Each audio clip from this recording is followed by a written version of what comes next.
qu'est-ce qu'une bonne façon de voter et qu'est-ce qui peut mal se passer si on prend un mauvais système de vote.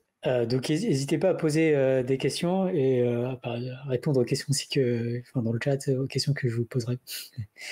Donc je vais commencer avec une perspective un peu, pas très mathématique on va dire, une perspective assez globale sur le problème de la prise de décision collective, qui est un problème qui arrive tout le temps. Enfin, si vous réfléchissez, c'est pas la politique, c'est tout le temps, on doit prendre des décisions collectivement. Donc, si vous êtes avec des amis, que vous voulez choisir où aller manger, ou si vous voulez choisir quel film regarder, ou si vous voulez choisir voilà, si c'est le moment d'étudier ou de faire des maths ou de faire autre chose, il va falloir prendre une décision qui va s'appliquer un peu à tout le monde, qui va affecter un peu tout le monde.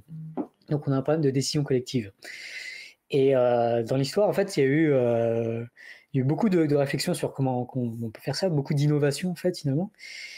Et on est passé à travers différents systèmes, historiquement. Bon, il y a eu des méthodes un peu plus dictatoriales. Typiquement, on peut imaginer une tribu où il y a, par exemple, ou n'importe quelle société où il y a, par exemple, un individu qui va prendre les décisions finales. Ça peut être débattu collectivement, mais à la fin, c'est quelqu'un qui décide. C'est ce qui arrive aussi souvent dans des petites associations, par exemple. On peut avoir aussi des manières un peu plus à la recherche du consensus. Donc souvent, peut-être les associations vont plus chercher à privilégier ça, c'est de faire en sorte qu'on propose une solution et tout le monde sera d'accord. Le problème, c'est que c'est pas toujours facile d'en arriver à une solution avec laquelle tout le monde sera d'accord, parce que parfois, on a des avis différents. Parfois, il y en a qui préfèrent jouer à Pokémon pendant que d'autres préfèrent jouer à Mario. Enfin, on peut avoir des avis divergents. Et parfois, c'est pas réconciliable. Du coup, d'un moment, il va falloir trouver une façon de résoudre le problème de la décision collective, y compris lorsque il y a des gens qui sont pas d'accord. Et historiquement, l'une des grandes inventions pour y arriver c'est vraiment une révolution si on y réfléchit. C'est un principe assez fondamental qui est le principe de donner une voix par personne. Si vous réfléchissez, quand on a des discussions plutôt que des votes, d'une certaine manière, il y a des personnes qui vont avoir plus de voix, il y a des gens qui ont tendance à plus parler. Donc, typiquement, les personnes extraverties vont peser un peu plus, elles vont avoir plus de voix, alors que les personnes qui parlent moins, du coup, ont moins de voix. Alors qu'en faisant un vote, en permettant à chaque personne de dire un seul truc d'une certaine manière, en l'écrivant sur un bout de papier, en le mettant dans l'urne, on garantit une propriété assez remarquable qui est l'égalité d'une certaine manière dans l'influence sur la décision, le fait d'avoir une personne, un vote. Donc ça, c'est vraiment remarquable qu'il existe ça. En plus, le vote, on peut le rendre secret, ce qui est assez cool, quoi, parce que ça peut éviter, par exemple, qu'il y ait des systèmes de chantage ou de pression comme ça en disant voilà, tu votes ça ou sinon je suis plus ton ami, par exemple. Voilà, grâce au vote à l'urne, on a vraiment beaucoup de très très bonnes propriétés. Donc ça, c'est pas exactement ce qui va nous intéresser aujourd'hui. La question qui va m'intéresser un peu plus, c'est une fois que chacun a voté, comment est-ce qu'on comptabilise les votes? Comment est-ce qu'on décide par exemple, prenons une élection d'un président, par exemple, ou d'un représentant. Comment est-ce qu'on va décider qu'à partir des votes, on va dire cette personne est élue? Alors, il y a une façon la plus commune de faire ça, peut-être celle à laquelle vous êtes en train de penser, qui consiste à dire que la personne chacun va voter pour son candidat préféré, et à la fin, on va juste compter le nombre de voix qu'a reçu chacun des candidats, et la personne qui a le plus de voix va être élue, va devenir présidente. Donc là, je prends le cas d'un président, mais ça peut être différentes options. Voilà, par exemple, il y a différents jeux, il faut qu'on choisisse un jeu auquel jouer. Il y a le Monopoly, il y a le Scrabble, il y a d'autres jeux de plateau. Et voilà, une des façons de faire, c'est de dire le jeu qu'on va choisir de jouer, la décision collective, va être celle qui va avoir le plus de voix dans ce système de vote où chacun vote pour une option. Et on parle de vote uninominal à un tour parce que en fait chacun vote uninominalement, donc un seul nom, une seule option. Et à la fin, on additionne, on regarde le total pour chacune des options, et l'option avec le plus de voix gagne. Je vous invite à essayer d'écrire dans le chat pourquoi est-ce que qu'est-ce qui ne va pas avec cette méthode d'après vous? Ouais, c'est une méthode c'est une méthode qui est assez critiquée en fait par les théoriciens des scrutins, par les mathématiciens. Et du coup, une question que j'aimerais vous poser, c'est d'après vous, pourquoi est-ce qu'elle est critiquée? Qu'est-ce qui ne va pas, d'après vous? Est-ce que vous avez des suggestions de qu'est-ce qui fait que ce vote, il est assez frustrant pour un mathématicien, ou un mathématicien pourrait dire non, ça, c'est pas la bonne façon de faire. Est-ce que vous avez des idées, des suggestions? Alors, il y a Bénédicte Artola qui fait la remarque que celui qui peut être choisi peut être finalement choisi par peu de monde au final. C'est une excellente remarque, hein. C'est ce qu'on voit exactement sur ce dessin. On voit que la personne qui est élue, qui ici est, je ne sais pas exactement ce que c'est, ça a l'air d'être un jaguar, on va dire. Je ne connais pas très bien mes animaux. En tout cas, la personne élue est élue avec seulement 20% des votes. Et ça, si on y réfléchit, c'est potentiellement un problème parce que ça se trouve, en fait, 80% des gens, si ça se trouve, détestaient cette option. On ne peut pas le savoir parce qu'on n'a pas demandé qu'est-ce que les gens détestaient, mais ça se trouve, la personne qui est élue va être élue contre l'unanimité, ou contre la majorité plutôt. Donc, si ça se trouve, dans ce cas, il se peut que 80% des gens sont contre ce choix, et en fait, c'est ce choix qui va être élu. Donc ça, c'est un des gros défauts de ce scrutin. Alors, le problème du fait que une personne peut être élue avec très peu de voix, c'est un truc qui est vraiment arrivé. Il y a des pays qui se sont dit, on va utiliser ce scrutin pour élire des présidents. Et c'est vraiment arrivé en 1993, Rafael Caldera est devenu président du Venezuela avec 30% des voix seulement. Et aux Philippines, Fidel Ramos a été élu avec seulement 24% des voix. Et donc potentiellement, on ne sait pas, mais on peut le savoir, mais potentiellement, il y a 76% des gens qui en fait étaient contre cette décision. Donc ça, c'est satisfaisant. Mais c'est pas la seule raison pour laquelle c'est insatisfaisant, et je dirais même c'est même pas la principale raison pour laquelle ce scrutin est beaucoup critiqué. Alors, une des raisons pour lesquelles ce scrutin est très critiqué, c'est ce qu'on appelle le problème du vote utile. Idéalement, dans une élection, on aimerait collecter les préférences du peuple ou des électeurs ou de l'association, hein, si c'est un vote dans une association. Et on aimerait savoir ce que les gens préfèrent vraiment pour ensuite prendre des décisions informées qui s'appuient sur les vraies préférences des gens. Sauf que le problème, c'est que si on part avec le scrutin à uninominal à un tour, donc imaginez par exemple, les singes se disent « Oh là là, j'ai pas envie que ce soit des félins là, qui soient élus ». Est-ce qu'on pourrait pas être stratégique et se dire, au lieu de voter à la fois pour ces deux singes différents, est-ce qu'on pourrait pas tous voter pour le gorille? Comme ça, le gorille aura plus de voix que la panthère. Et donc, on pourrait avoir des votes stratégiques pour se dire, le but, c'est pas juste d'exprimer nos préférences, c'est aussi qu'à la fin, la personne qui soit élue soit quelqu'un qu'on veut qui soit notre président. Et donc, si dans ce cas, les singes détestent la panthère, peut-être qu'il pourrait se dire non, on va voter tous pour le gorille, et comme ça, on peut faire gagner le gorille. Donc ça, c'est un des gros problèmes du scrutin, c'est que certes, à ce scrutin, le peuple a parlé d'une certaine manière, les gens ont voté, ont exprimé leur voix, mais le problème, c'est qu'ils n'ont peut-être pas parlé de façon honnête, ils ont peut-être parlé de façon stratégique, et à cause de cela, on peut se demander si le vainqueur de l'élection est vraiment légitime. Un autre problème qui est très lié à celui-là, et qui est en fait peut-être encore plus problématique, c'est le problème de ce qu'on appelle la dépendance aux alternatives non pertinentes. Donc là, je reviens encore à mon exemple. Là, cette fois, on peut se dire que c'est les candidats qui vont se dire voilà, on est deux singes à se présenter, on est tous les deux aussi populaires parmi les singes. Si ça se trouve, on ne va pas gagner si on se présente tous les deux, mais s'il y a un seul de nous deux qui se présente, il va collecter la somme de nos voix et du coup, il va avoir plus de chances de gagner. Donc, dit autrement, en fait, l'ensemble des gens qui se présentent à l'élection peut modifier le résultat de l'élection. Le fait que les deux singes se présentent ou qu'un seul des deux singes se présente, ça peut amener à une élection, un résultat de l'élection qui est différent. Et ça, c'est un gros problème qui arrive en pratique, qui arrive même tout le temps en pratique. Donc là, c'est par exemple le cas aux États-Unis où ces trois personnes en 2020 voulaient être présidentes.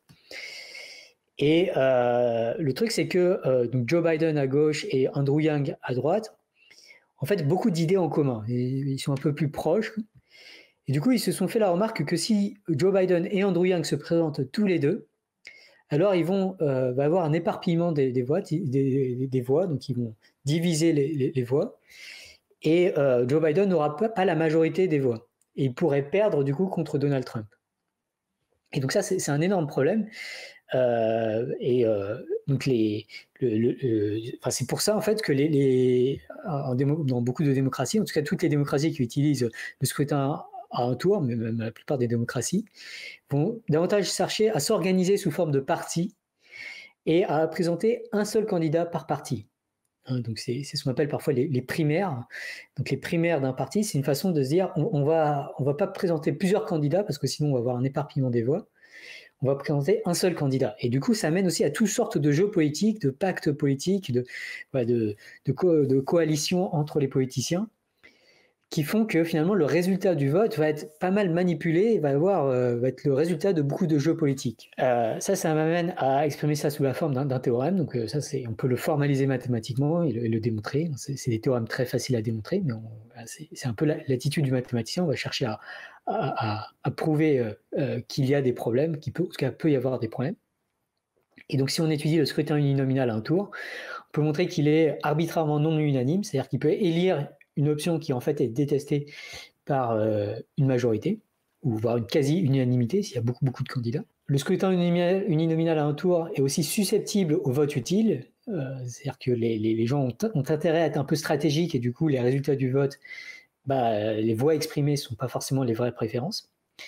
Et enfin, il est dépendant aux alternatives non pertinentes, ce qui pousse à toutes sortes de jeux politiques. Et du coup, la question que j'ai envie de vous poser, c'est est-ce qu'on peut faire mieux? Est-ce qu'il y a des scrutins qui n'ont pas des meilleures propriétés? Il y a beaucoup de scrutins en fait qui sont utilisés. Le problème de la prise de décision collective, c'est vraiment un problème omniprésent dans toutes sortes, partout dans notre société. Et du coup, je vais vous donner quelques exemples d'autres scrutins qui sont utilisés en pratique pour élire la meilleure option dans différents contextes. Donc en haut à gauche, là, c'est le ballon d'or de la FIFA, donc ça récompense le meilleur joueur de football sur une année. En tout cas, c'est censé le faire. Et là encore, c'est une décision qui va être collective. Alors, ce qui va se passer, c'est qu'on va demander l'avis en fait de beaucoup de journalistes et de joueurs professionnels et aussi d'entraîneurs. Et à partir des votes de ces différentes personnes, on va élire le meilleur joueur de l'année. Et la manière dont ça fonctionne, c'est qu'en fait, chaque électeur ici va non pas élire un candidat, mais il va élire ses meilleurs candidats dans un ordre. En fait, il va donner un top 3. Il va dire, voilà, aujourd'hui, je préfère Mbappé. Enfin, cette année, le meilleur, c'était Mbappé devant Neymar, devant Messi peut-être. Donc, il donne un classement comme ça. Et en fait, ensuite, le classement va être converti en points. Alors, je me souviens plus exactement de comment ça marche en termes de points, mais peut-être que le premier va gagner 3 points, le deuxième va gagner 2 points et le troisième va gagner 1 point. On peut imaginer des systèmes de points différents. En tout cas, à la fin, ce qui va se passer, c'est qu'on va collecter toutes les voix et on va faire la somme des scores pour chacun des candidats.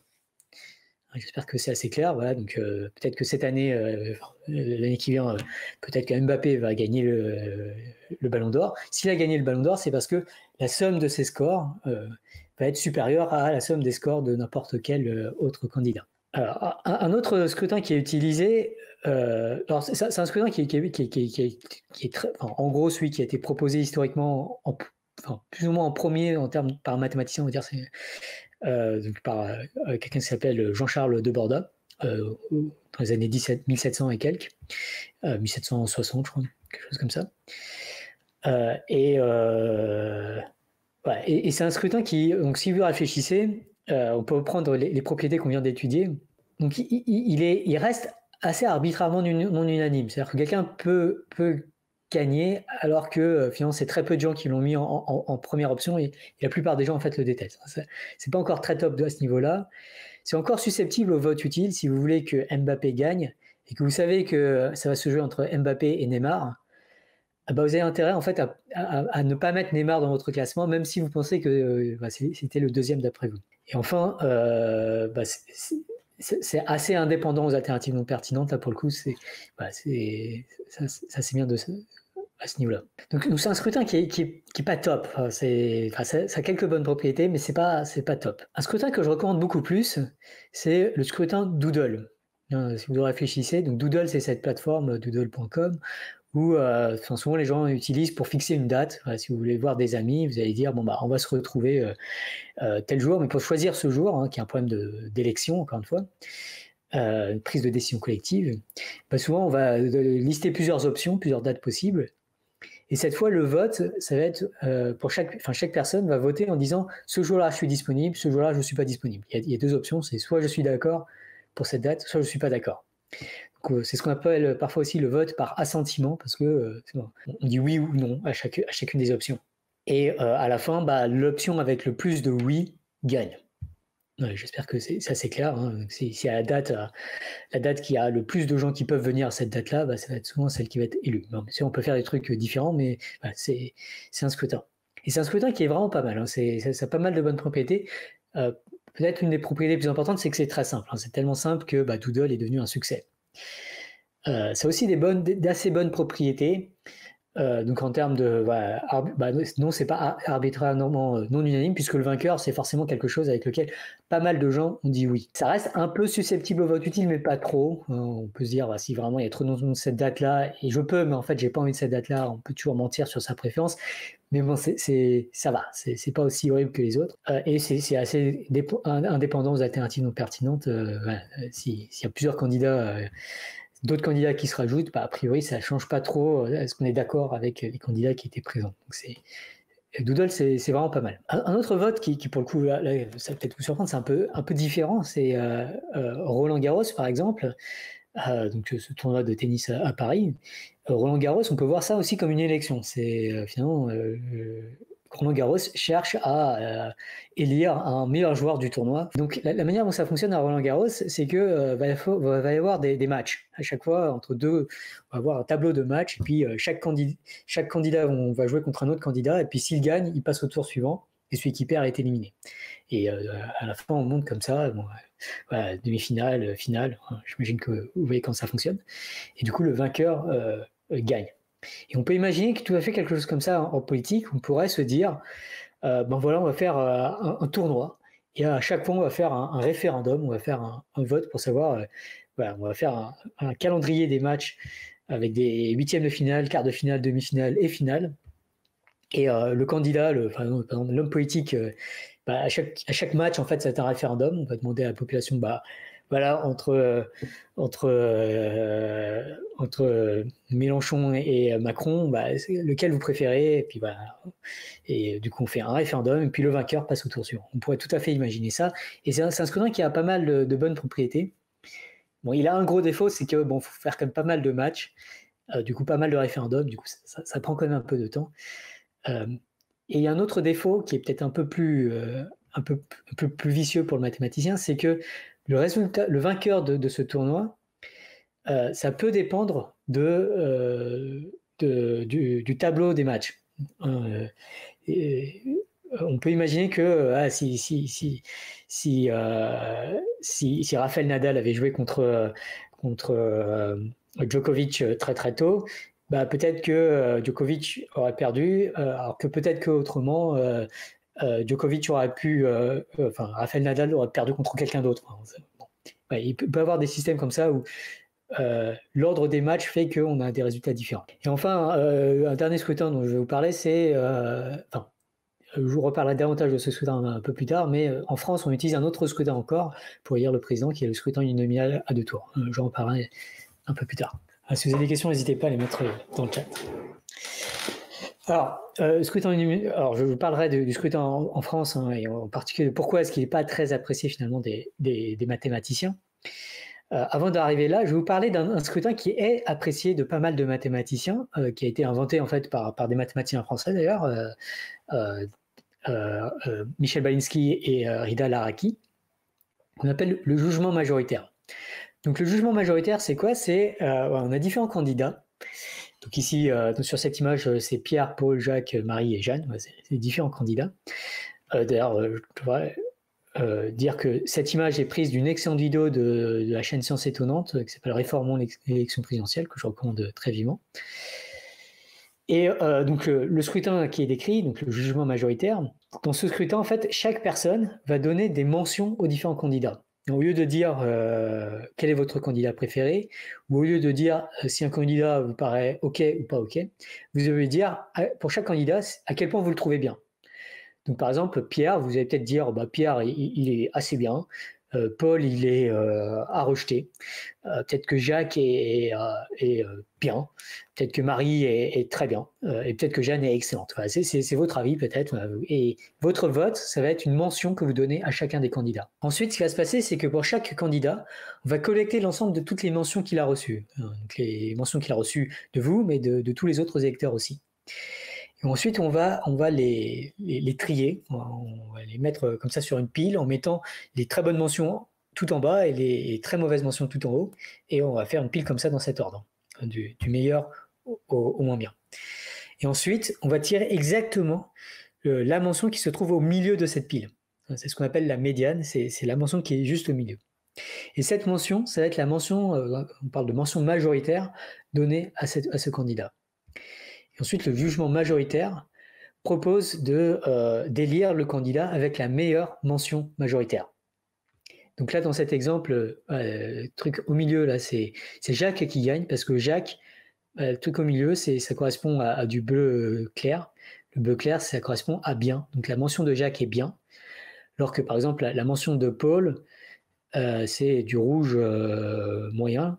Rouge moyen, c'est insuffisant, et du coup, la mention de Paul est insuffisante, du coup, c'est moins bien que celle de Jacques. Donc le jugement majoritaire, c'est un jugement qui est vraiment pas mal par rapport notamment aux propriétés qu'on a vues tout à l'heure. Donc c'est assez indépendant aux alternatives non pertinentes, c'est assez robuste au problème du vote utile, mais ça a quand même des propriétés un peu bizarres, qui les mathématiciens aiment pinailler, on va dire, on aime regarder ce qui ne va pas marcher. Donc il y a certaines de ces propriétés où en pratique ce ne sera pas si grave.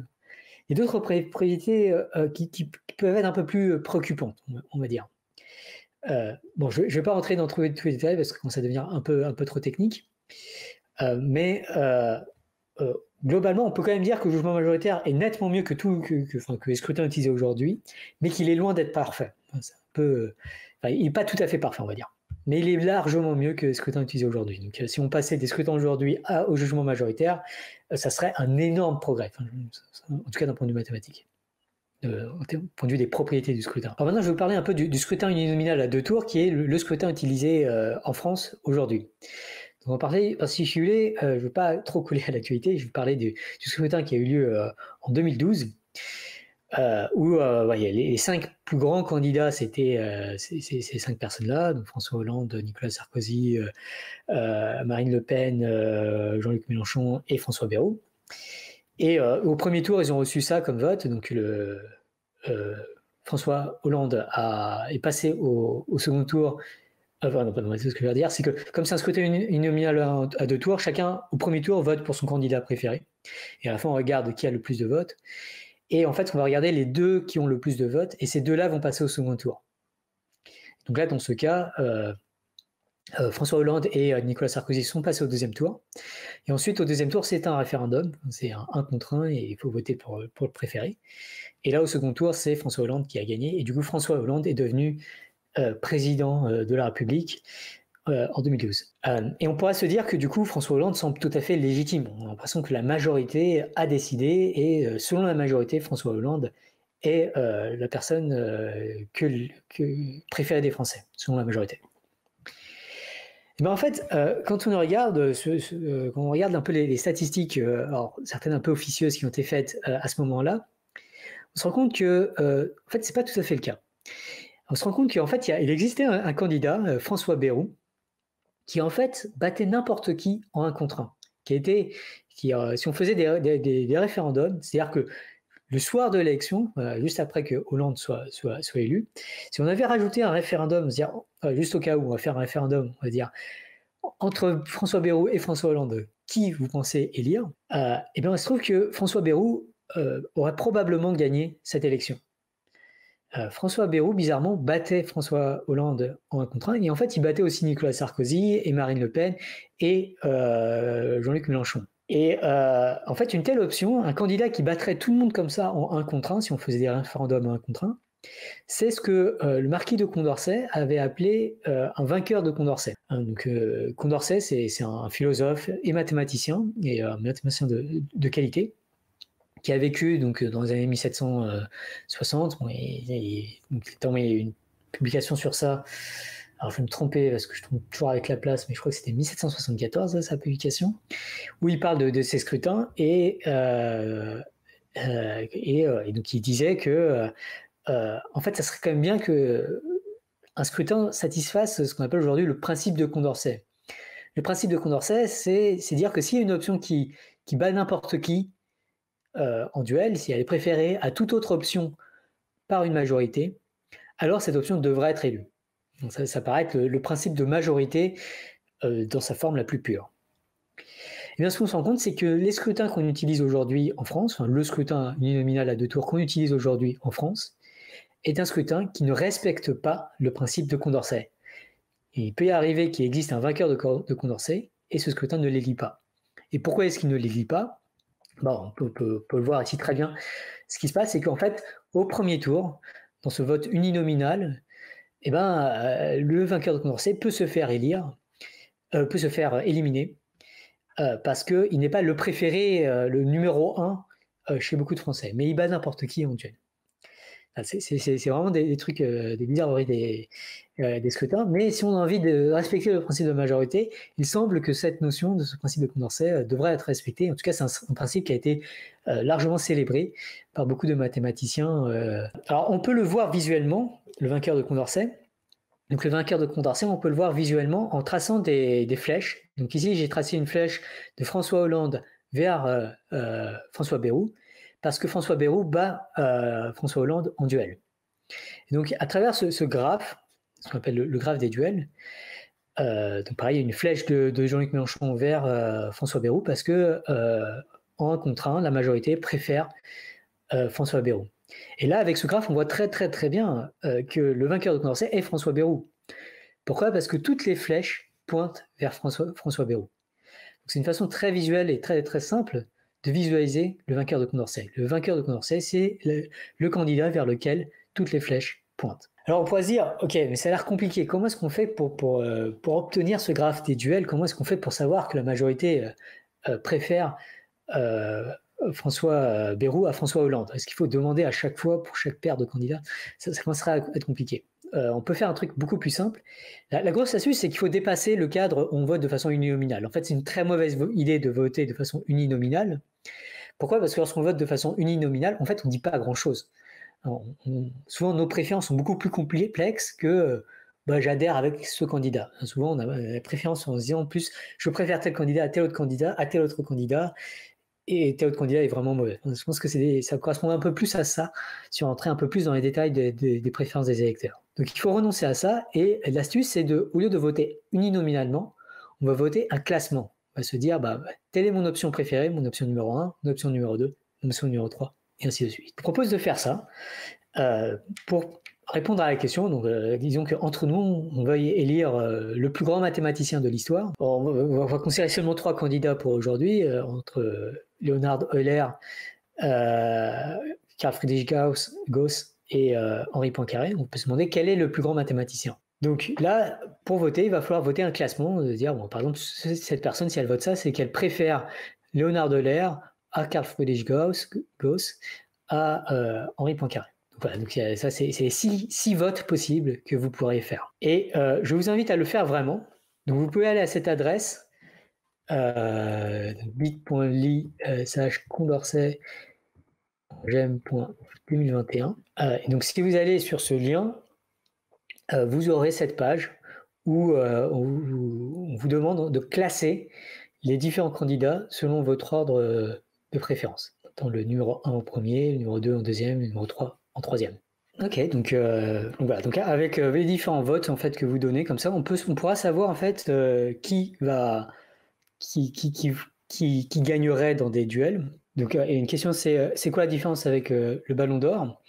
Le Ballon d'Or, ce qui va se passer, c'est pas mal dans la manière dont on comptabilise les scores. Bon, déjà, il y a une différence un peu déjà, qui est que le Ballon d'Or, on demande juste de sélectionner les 3 meilleurs, alors que techniquement, dans un scrutin de Condorcet randomisé, il faudrait classer toutes les options possibles. Alors, on peut juste classer quelques-uns, ça serait déjà pas mal.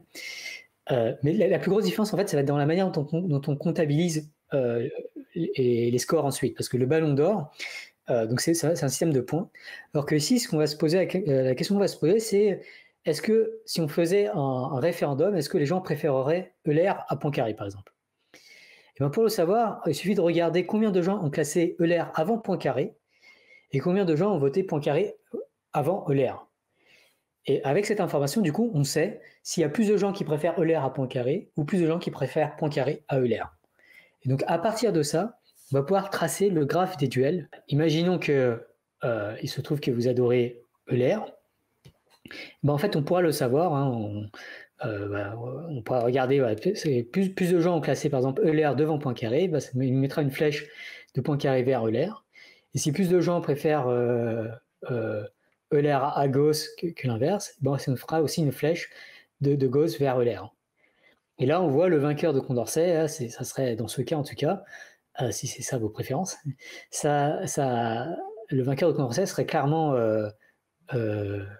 Euler, puisque toutes les flèches pointent vers Euler. Il se trouve que tout ça, en fait, Condorcet le savait déjà. Donc c'est assez étrange de se dire, cette solution qui a l'air assez sophistiquée, qui est si différente de tout ce qui se fait aujourd'hui, qui a l'air d'avoir de bien meilleures propriétés, en fait, c'est un truc que Condorcet savait en 1776, quelque chose comme ça. En fait, il y a un problème avec cette façon de voter, qui est dû à ce qu'on appelle aujourd'hui le paradoxe de Condorcet, que Condorcet avait lui-même identifié. Imaginons qu'en fait, il y a 3 types d'électeurs, les Suisses, les Français et les Allemands, et que les Suisses préfèrent Euler à Gauss à Poincaré, que les Français préfèrent Poincaré à Euler à Gauss, et que les Allemands préfèrent Gauss à Poincaré à Euler. Bon, comme vous le voyez, j'ai pris un exemple où tout le monde est très chauvin, puisque chacun a mis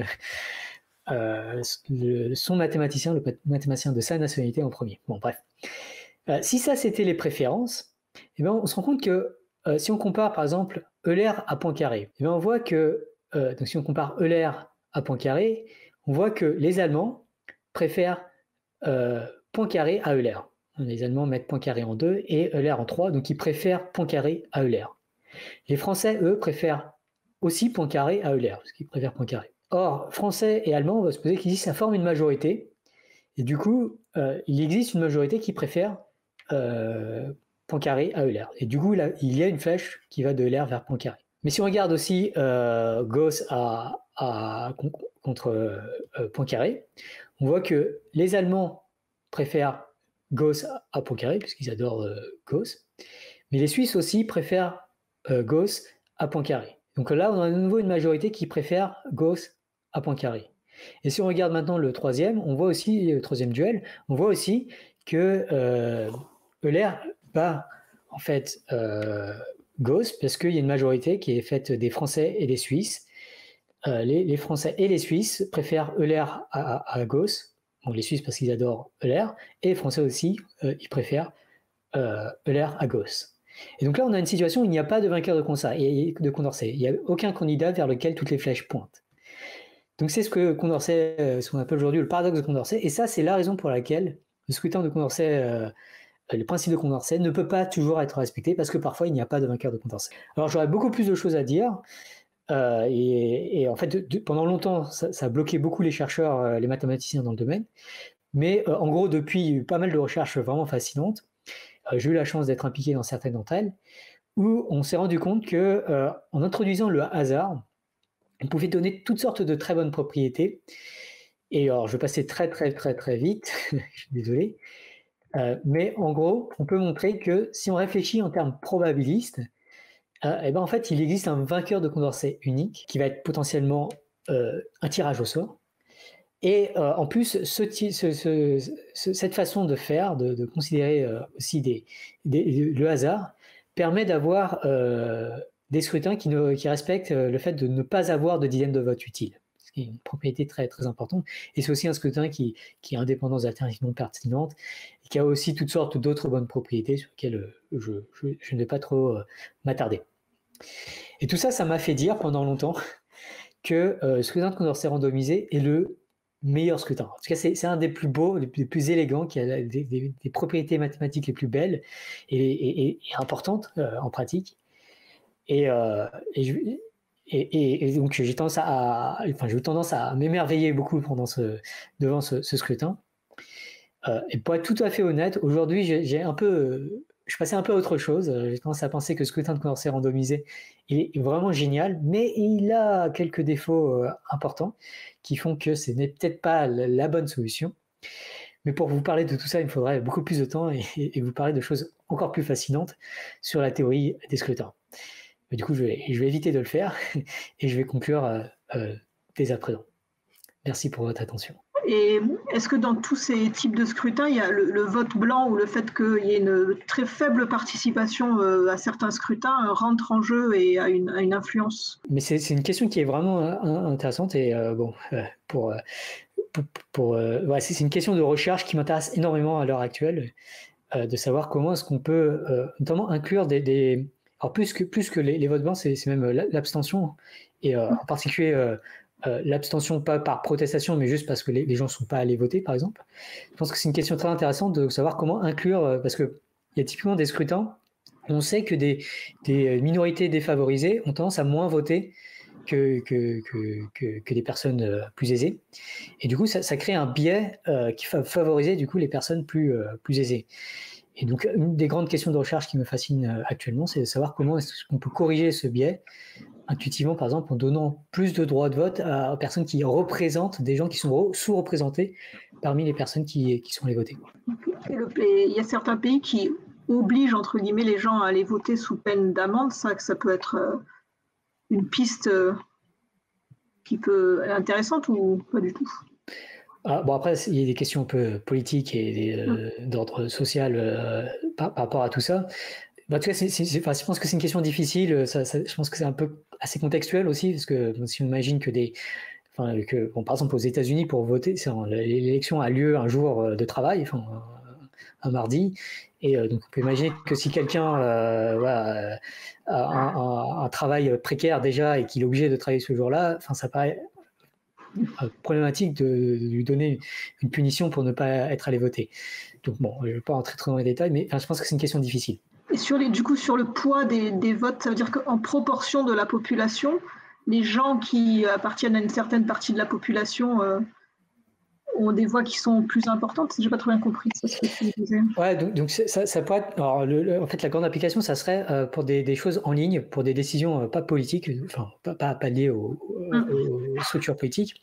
Donc, par exemple, je travaille à ce moment sur une plateforme qui s'appelle Tournesol, où on essaie de demander à des contributeurs de comparer des vidéos YouTube en termes de fiabilité de l'information, de qualité pédagogique, sous différents critères. Et malheureusement, pour des raisons classiques du web, on s'attend à ce qu'il y ait un énorme biais beaucoup plus d'hommes, par exemple, que de femmes sur cette plateforme. Et donc, une des craintes que l'on a, c'est que les préférences qui émergeront du vote, finalement, indirect, ce seront essentiellement des préférences d'hommes. Et on aimerait corriger cela en donnant d'une certaine manière plus d'importance au vote qui viendrait par exemple des femmes dans ce cas. Merci beaucoup. Donc merci beaucoup Lee. Merci pour ta conférence, ta venue au festival Les Maths dans tous leurs états en visio, mais c'est déjà une belle conférence qui était en lien avec la thématique de la semaine des maths qui était maths et société. Et je pense que les collègues ça leur permet d'avoir des ressources pour pouvoir l'appliquer en classe, tout ce problème de tout ce qui est question de vote, etc. Donc on a des retours en disant que c'était très, très, très intéressant, de très bons exemples, que le dernier exemple, voilà. Donc merci pour tout. Alors il y a une question, comment du hasard random, voilà, vas-y, je te laisse Béné. Donc, comment est-ce que du hasard peut améliorer le vote de Condorcet? Donc c'est lié à la question du vote utile notamment. Bon, il y a un côté un peu élégance mathématique qui est un peu long à expliquer, mais c'est plus lié en fait. L'un des autres aspects, c'est plus lié au vote utile. C'est pour se protéger en fait du vote utile. En fait, d'une certaine manière, ça stabilise bien les choses de se dire parfois on va pas sélectionner un candidat parce que si on sélectionne un candidat, ça peut amener toutes sortes de jeux en disant les gens vont essayer dans d'autres cas de basculer. Ouais. Et en gros, la solution du hasard permet de se protéger contre le vote utile. Ouais, donc, a-t-on déjà constaté que du coup, en pondérant positivement le vote des femmes, ça rééquilibre le résultat? C'est une question de recherche. Alors, ce qui me fascine, ce qui est un peu décevant, j'ai envie de dire aussi, c'est que à ma connaissance, c'est une question de recherche qui n'a pas encore été adressée. Et ça, pour un mathématicien, c'est extrêmement excitant parce que ça fait un nouveau problème à attaquer. Et du coup, on espère maintenant bientôt fournir des outils mathématiques pour essayer de bien réfléchir à cette question et du coup bien rétablir, non seulement par rapport aux femmes, mais aussi par rapport à toutes sortes de minorités sous-représentées dans un vote. Quand tu parles de ça, tu parles du choix du poids que tu mets sur les femmes, par exemple. Ouais, donc c'est tout à fait ça.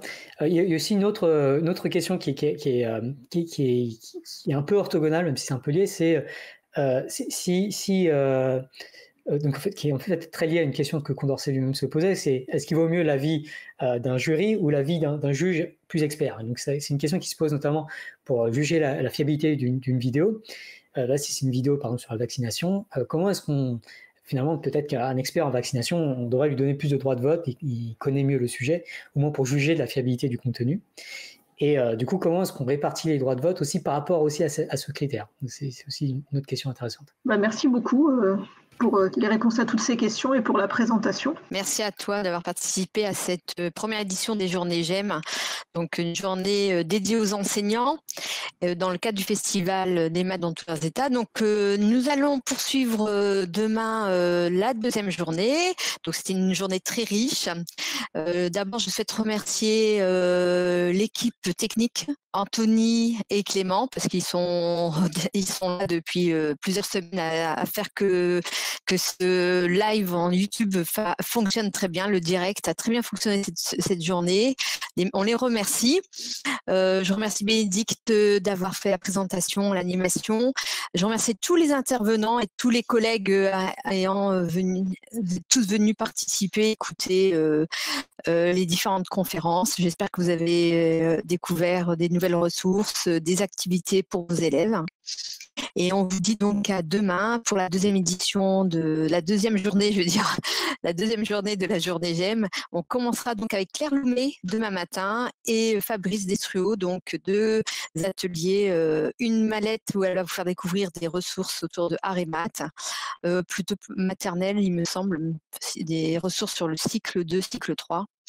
Et Fabrice vous fera découvrir un jeu qu'il utilise dans les classes. Donc, je vous remercie à toutes, à tous et à demain pour une nouvelle aventure de GEM. Bonne soirée à toutes et à tous.